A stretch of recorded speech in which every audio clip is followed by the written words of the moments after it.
అందరికీ నమస్తే అండి.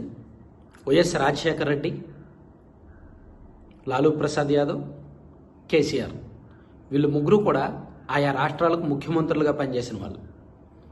లాలూ ప్రసాద్ యాదవ్ గారు కేంద్ర మంత్రిగా పనిచేశారు అండ్ బీహార్ రాష్ట్రానికి 7 ఏళ్ళు ముఖ్యమంత్రిగా పనిచేశారు. 4 సార్లు ఎమ్మెల్యే, 2 సార్లు ఎంపీ, రాజ్యసభ సభ్యుడు, భిన్నమైన పదవులు చేశారు. దేశ రాజకీయాల్లో ఒక రకంగా ఒక బ్రాండ్ ఉన్న పొలిటీషియన్ వైఎస్ రాజశేఖర రెడ్డి గారు 6 సార్లు ఎమ్మెల్యే, ముఖ్యమంత్రిగా పనిచేశారు, గతంలో మంత్రిగా పనిచేశారు. కీలకమైన రాజకీయ అనుభవం, 2 తెలుగు రాష్ట్రాల్లో ఒక రకంగా జాతీయ స్థాయిలో పేరెనగల బ్రాండ్. ఇక కేసీఆర్ గారు ఉద్యమ నాయకుడు, మంత్రి, ముఖ్యమంత్రి, సో అన్ని పదవులు చేశారు. ఎంపీ చేశారు, ఎమ్మెల్యే చేశారు, అన్ని పదవులు చేశారు. అయితే వీళ్ళు రాజకీయాలను ఎలా ఉద్ధరించారో, ఏం వెలగబెట్టారో, ముఖ్యమంత్రులుగా ఆ రాష్ట్రాలను ఏం ఉద్ధరించారనేది పక్కన పెడితే వాళ్ళ కుటుంబాలను మాత్రం ఉద్ధరించలేకపోయారు. వాళ్ళ కుటుంబ పిల్లల్ని మాత్రం సక్రమంగా పెంచలేకపోయారు. సో వాళ్ళ కుటుంబాల్లో ఇప్పుడు బయటకు వస్తున్న గొడవలు చూస్తుంటే, వాళ్ళ పిల్లల్లో వస్తున్న చీలిక చూస్తుంటే తండ్రులుగా వీళ్ళు ఏం సాధించారు అని ఒకంత వాళ్ళ అభిమానంలో కూడా ఒకంత బాధ ఉంటుంది. ఇప్పుడు తాజాగా నిన్న ఏం జరిగింది, లాలూ ప్రసాద్ యాదవ్ గారి కుమార్తె రోహిణి ఆచార్య ఇంటి నుంచి బయటకు వచ్చేశారు. అంతకుముందు ఇంట్లో ఒక పెద్ద గొడవ జరిగింది.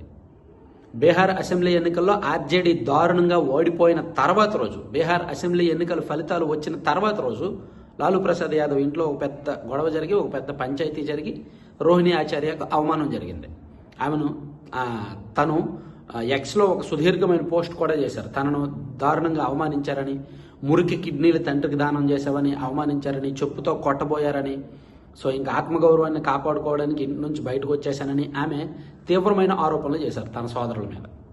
నిజానికి ఆమె తన భర్తతో కలిసి సింగపూర్లో వైద్యులుగా స్థిరపడ్డారు, వైద్య వృత్తిలో స్థిరపడ్డారు.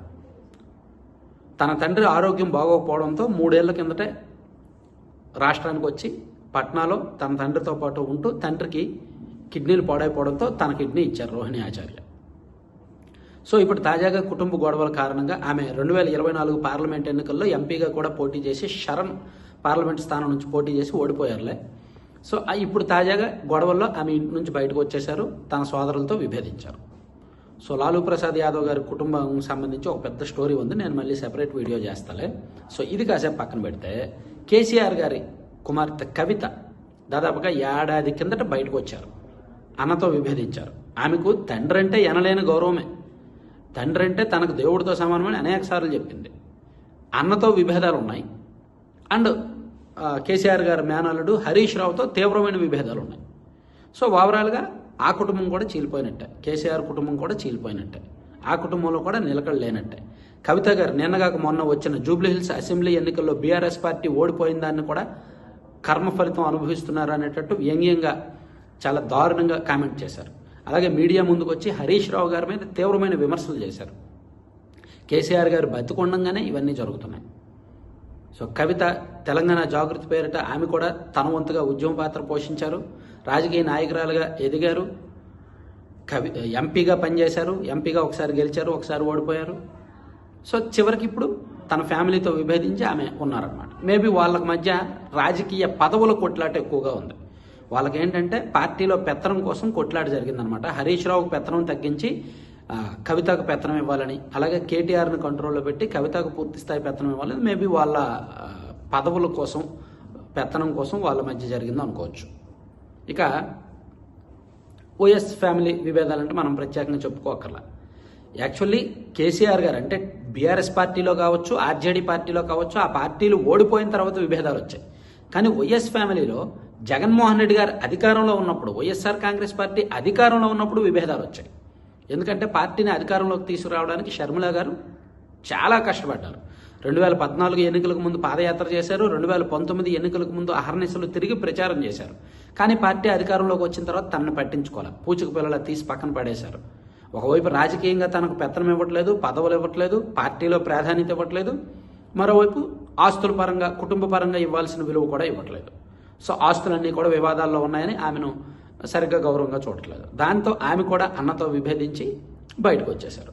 సో ఇక్కడ తండ్రుల పెంపకం తప్పనాలా లేదా వీళ్ళ సోదరులు తప్పనాలా? ఇప్పుడు షర్మిల గారి విషయంలో జగన్మోహన్ రెడ్డి గారి తప్పే అనుకోవచ్చు. ఇక్కడ రాజశేఖర రెడ్డి గారి పెంపకాన్ని మనం తప్పు పట్టాలా వద్దా అనేది జగన్మోహన్ రెడ్డి గారిని చూస్తే మనకు అర్థమవుతుంది. కాసేపు ఆయన పక్కన పెడదాం. పెద్ద ఆయన, గొప్ప నాయకుడు, మహానాయకుడు, అందులో ఆయన్ని మనమేమి తప్పు పట్టకూడదు. కేసీఆర్ గారు అండ్ లాలూ ప్రసాద్ యాదవ్ పాపం వీళ్ళు బతికుండగానే వాళ్ళ చివరి దశలో ఈ కుటుంబంలో ఈ విభేదాలు చూడడం వాళ్ళకు కూడా ఇబ్బందికరమే. సో దీని మీద మీరేమంటారు? ఇప్పుడు గొప్ప గొప్ప వాళ్ళ ఫ్యామిలీలు అద్భుతంగా ఉంటాయనుకోవడం ఒక కళ. గొప్ప గొప్ప వాళ్ళ ఫ్యామిలీలు ఏ విధంగా ఉన్నాయి, వాళ్ళ పిల్లల్ని ఏ విధంగా పెంచారనడానికి ఇది చూస్తే మనకు అర్థమవుతుంది. వీళ్ళు పొద్దున లేస్తే మైకులు దొరికితే విపరీతంగా స్పీచ్లు ఇస్తారు, విపరీతంగా ప్రజలకు ఉపదేశాలు ఇస్తారు, రాష్ట్రాలను ఉద్ధరించే నాయకులు వీళ్ళు. చూస్తే ఇలా ఉందన్నమాట. వీళ్ళ ఫ్యామిలీలో బొక్కలు ఇలా ఉన్నాయి. సో దీనికి కారణం ఏంటంటారు? పెంపకం తప్ప లేదా వీళ్ళలోనే ఈ అధికారం, పదవి, డబ్బు దాహం ఇలా మార్చాయా అనేది మీరేమంటారు అనేది అందరూ కామెంట్ చేయండి. సో కంటెంట్ చివరి వరకు చూసిన ప్రతి ఒక్కరికి కూడా ధన్యవాదాలు. కంటెంట్కి సంబంధం లేకుండా స్క్రీన్ మీద మీరు యాడ్ చూస్తున్నారు కదా, లడ్డూపల్లెం.com. ఒకసారి ఈ లడ్డూపల్లెం.com సైట్ విజిట్ చేయండి, లేదా 9997839994 నెంబర్కి మీరు వాట్సాప్లో మెసేజ్ చేసి లేదా కాల్ చేసి ఆర్డర్ చేసుకోండి. వీళ్ళ దగ్గర భిన్నమైన లడ్డూలు, hot snacks and protein powders, healthy powders, కారపొళ్ళు, veg and non veg pickles రకరకాలు ఉంటాయన్నమాట. వీళ్ళ దగ్గర ఉండే లడ్డూలు కానీ హాట్ స్నాక్స్ కానీ మీకు బయట ఎక్కడ ఉండవు. అండ్ వీళ్ళు తయారు చేసే powders, healthy powders, ABC powder, protein powder, మునగాకు పౌడరు, జామాకు పౌడర్ కూడా మీకు బయట ఎక్కడ దొరకదు. సో అవన్నీ వీళ్ళు నాణ్యంగా సేంద్రియ ఉత్పత్తుల ద్వారా పండించిన పంటల నుంచి తయారు చేస్తున్నారు. సో వీలైతే బుక్ చేసుకోండి. 9997839994 కాల్ చేయండి. 2 తెలుగు రాష్ట్రాల్లో కూడా ఫ్రీ షిప్పింగ్. మీరు ఏం ఆర్డర్ చేసినా 2 తెలుగు రాష్ట్రాల్లో కంప్లీట్గా ఫ్రీ షిప్పింగ్ అనమాట. Thank you.